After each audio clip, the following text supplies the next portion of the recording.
Hello, Port McNeill. It's been a few months since I've done one of these media updates, so I thought it was time to reach out and touch base again. Because of your positive feedback, I'm going to try to do this more often. Council has completed the budget process. Strategic priorities have been set, and the summer's in full swing. We had a successful day of celebrations for Canada Day and are hoping to build on it for next year.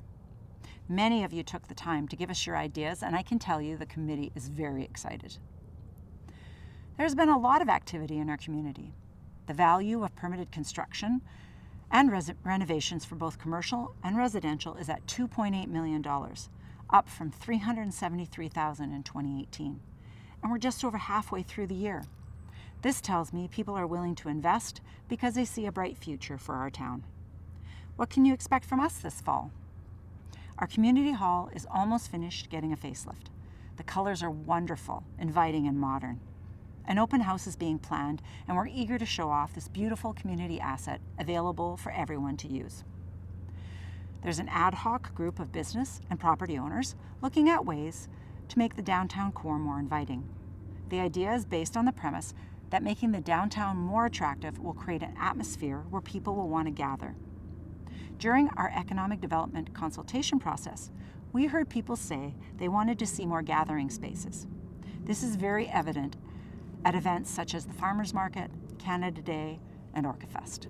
People love to hang around and socialize with other people. It's how we build community. The Catalyst group of volunteers have been working on a beautification strategy for the entire town.